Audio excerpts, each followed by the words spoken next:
Students, मैं doctor Meenakshi Meena, सहायक आचार्य sociology, government college Rajgarh.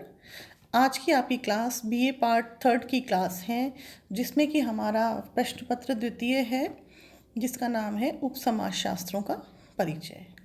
आज का हमारा टॉपिक है वैश्वीकरण के समाजशास्त्र की विषय सामग्री।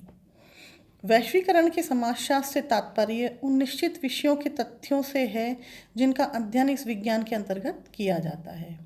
विभिन्न विद्वानों ने वैश्वीकरण की प्रक्रिया को जिस रूप में स्पष्ट किया है, उसका संबंध विश्व के विभिन्न देशों की अर्थव्यवस्था के एकीकरण, स्थानीय सीमाओं के परिवर्तन, वैश्विक संस्कृति के विकास, संचार व्यवस्था के द्वारा सभी देशों का एक दूसरे से जुड़ाव, वैचारिक एकीकरण, वैश्विक आधार पर पर्यावरण के संरक्षण तथा राजनैतिक वैश्वीकरण आदि से है।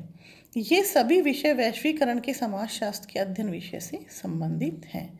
वैश्वीकरण के समाजशास्त्र के अध्ययन विषय को निम्न बिंदुओं के अंतर्गत स्पष्ट किया गया है, जैसा कि आप स्क्रीन पर भी देख सकते हैं। जैसा कि आप समझ गए होंगे कि वैश्वीकरण के समाजशास्त्र की विषय सामग्री से तात्पर्य है कि वैश्वीकरण के समाजशास्त्र के अंतर्गत किन किन विषयों का अध्ययन किया जाता है। किसी भी विषय की विषय सामग्री से तात्पर्य है कि उस विषय के अंतर्गत किन किन विषयों का अध्ययन किया जाता है। तो आज हम अध्ययन करेंगे कि वैश्वीकरण के समाजशास्त्र में हम किन किन चीज़ों का अध्ययन करते हैं, किन किन विषयों को सम्मिलित करते हैं। तो पहला पॉइंट है हमारा आर्थिक एवं वित्तीय वैश्वीकरण। अर्थव्यवस्था तथा वित्तीय संबंधों की प्रकृति एवं परिणामों को ज्ञात करके उसके प्रभावों का अध्ययन वैश्वीकरण के समाजशास्त्र के अंतर्गत किया जाता है। वैश्वीकरण की प्रक्रिया से पहले जब पश्चिम के पूंजीवादी देशों में बढ़ते हुए करों, राज्य के व्यय में होने वाली वृद्धि, विनियोजन में कमी, मजदूरी में वृद्धि तथा मुद्रास्फीति के कारण एक नया आर्थिक संकट पैदा हो गया, तो संपूर्ण विश्व में यह धारणा प्रबल होने लगी कि विभिन्न देशों के बीच आर्थिक नीतियां उदार बनाकर ही इस संकट से छुटकारा पाया जा सकता है। इस परिप्रेक्ष्य में आर्थिक उदारीकरण को एक ऐसे प्रयत्न के रूप में देखा जाने लगा जिसके द्वारा व्यक्तिगत व कारपोरेट टैक्सों को कम करने के साथ ही उद्यमिता पर आधारित संस्कृति, स्वतंत्र व्यापार तथा वस्तुओं के उपभोग में वृद्धि की जा सकती है। विकासशील तथा अल्प विकसित देशों ने भी इस वैचारिकी को इसलिए अपनाना शुरू कर दिया जिससे कि वे अपनी वित्तीय संस्थाओं को मजबूत करने हेतु विदेशी पूंजी प्राप्त कर सकें। स्पष्ट है कि वैश्वीकरण का समाजशास्त्र आर्थिक उदारीकरण के साथ विश्व अर्थव्यवस्था से संबंधित विभिन्न आयामों का अध्ययन करता है। दूसरा हमारा पॉइंट है स्थानीय दूरियों की कमी का अध्ययन। जैसा कि आप जानते हैं कि वैश्वीकरण की प्रक्रिया के कारण विभिन्न देशों के मध्य भौगोलिक सीमाओं का महत्व कम हो गया है और उनके बीच दूरियां भी कम हो गई हैं। तो ये जो दूरियां कम हुई हैं, इसका अध्ययन वैश्वीकरण के समाजशास्त्र के अंतर्गत हम करते हैं। विल्बर्ट मूरे ने वैश्वीकरण के समाजशास्त्र के विकास के आरंभिक स्तर पर ही इसे एक विश्व के रूप में विभिन्न देशों के ध्रुवीकरण की प्रक्रिया का अध्ययन करने वाले विज्ञान के रूप में स्पष्ट किया था। उन्होंने तर्क दिया कि आज व्यक्ति का जीवन संसार के किसी भी स्थान पर घटने वाली घटनाओं से प्रभावित होता है। इस अर्थ में वैश्वीकरण ही वह प्रक्रिया है जिसके द्वारा संपूर्ण विश्व एक स्थान के रूप में बदल जाता है और दुनिया के सभी समाजों में अंत्यक्रिया का क्षेत्र विस्तृत होने लगता है। विभिन्न देशों के मध्य आर्थिक संबंधों, नई प्रौद्योगिकी के विनिमय, पर्यटन आदि के कारण बढ़ते प्रवास से उनके पारस्परिक संबंधों की संरचना और विश्वासों की व्यवस्था में व्यापक परिवर्तन हो रहे हैं। वैश्वीकरण का समाजशास्त्र घटते हुए स्थानीय पृथक्करण की प्रकृति, कारणों और परिणामों का अध्ययन करता है। इस प्रकार हमने देखा कि वैश्वीकरण के समाजशास्त्र में हम किन किन चीज़ों का अध्ययन करता है। और हमारा अगला पॉइंट है वैश्विक संस्कृति। रोलैंड रॉबर्टसन लिखते हैं कि समाजशास्त्र की मुख्य धारा का संबंध आर्थिक प्रवृत्तियों की तुलना में सामाजिक व सांस्कृतिक संरचनाओं के अध्ययन से अधिक है। वैश्विक संस्कृति के विभिन्न परिणामों का अध्ययन करना वैश्वीकरण के समाजशास्त्र की प्रमुख अध्ययन वस्तु है। व्यावहारिक रूप से आज देशज व बाहरी संस्कृतियों के मिश्रण से एक ऐसी संस्कृति विकसित हुई है जिससे स्थानीय संस्कृति को हानि पहुंचे बिना इसमें नए तत्वों का समावेश होने लगा है। वैश्वीकरण के समाजशास्त्र में वैश्विक संस्कृति से संबंधित ऐसी सभी दशाओं का अध्ययन किया जाता है। नेक्स्ट पॉइंट है हमारा वैश्विक संचार व्यवस्था।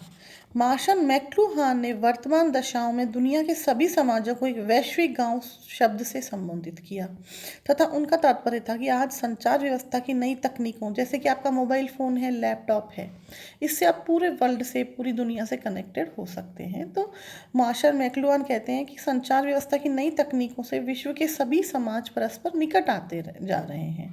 इस प्रकार वे वैश्विक संचार से उत्पन्न होने वाले सांस्कृतिक एकीकरण की प्रवृत्ति को स्पष्ट करते हैं। तो ये जो वैश्विक संचार व्यवस्था की वजह से विभिन्न देशों के मध्य भौगोलिक दूरियां कम हुई हैं, उनका संपर्क आपस में बढ़ा है, इसका अध्ययन भी वैश्वीकरण के समाजशास्त्र के अंतर्गत किया जाता है। 5वां पॉइंट है हमारा वैचारिक वैश्वीकरण। बैकफूट तथा रॉबर्टसन उन लेखकों में प्रमुख हैं जो ये मानते हैं कि वैश्वीकरण के समाजशास्त्र के अध्ययन की विषय सामग्री वैचारिक आधार पर संसार के विभिन्न देशों में उत्पन्न होने वाले परिवर्तन हैं। ऐसे परिवर्तन मुख्यतः सामाजिक मूल्यों, सामाजिक मानदंडों, व्यवहारों, प्रतिमानों, नई संस्थाओं तथा सामाजिक संबंधों की उन्मुक्त स्वतंत्रता के रूप में देखने को मिलते हैं। और हमारा अगला पॉइंट है पर्यावरण संरक्षण। पर्यावरण संरक्षण को भी हम विद्वानों ने, समाजशास्त्रियों ने वैश्वीकरण के समाजशास्त्र के विषय सामग्री के अंतर्गत सम्मिलित किया है। तो पर्यावरण संरक्षण किस प्रकार इसकी विषय सामग्री है? वैश्वीकरण के समाजशास्त्र के अध्ययन सामग्री में पर्यावरण संरक्षण का विशेष स्थान है।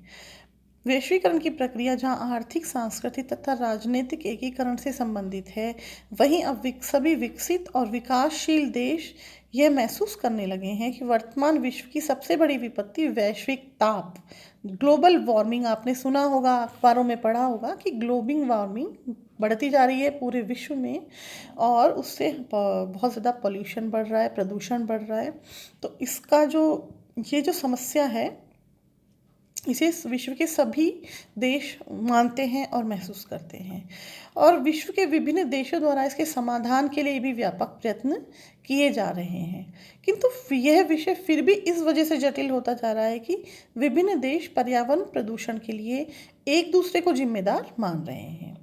इन दशाओं के मध्य वैश्वीकरण के समाजशास्त्र का संबंध पर्यावरण से संबंधित विभिन्न खतरों और उनके कारणों को ज्ञात करने के साथ ही उन प्रयत्नों की संभावनाओं को ज्ञात करना भी है जिसकी सहायता से इस विश्वव्यापी समस्या का समाधान किया जा सके। हमारा लास्ट पॉइंट है राजनीतिक वैश्वीकरण। अब देखिए, राजनीतिक वैश्वीकरण का अध्ययन भी हमारे वैश्वीकरण के समाजशास्त्र के अंतर्गत किया जाता है। ये इसकी विषय सामग्री है। विभिन्न देशों के मध्य विकसित होने वाले जो नए राजनीतिक समीकरण हैं, इनका अध्ययन भी वैश्वीकरण के समाजशास्त्र की विषय सामग्री से संबंधित है। अंतर्राष्ट्रीय संबंधों तथा सैन्य शक्ति के विस्तार से उत्पन्न विभिन्न दशाओं का अध्ययन करना भी वैश्वीकरण के समाजशास्त्र की प्रमुख विषय सामग्री है। तो ये हमारा आज का टॉपिक यहाँ समाप्त होता है। आज हमने अध्ययन किया कि वैश्वीकरण के समाजशास्त्र, जो कि समाजशास्त्र की एक नई उपशाखा है, उसके अंतर्गत किन किन विषयों का अध्ययन किया जाता है, उसकी विषय सामग्री क्या है। तो ये आज हमने आपको स्पष्ट किया। आज की क्लास में इतना ही। नमस्कार।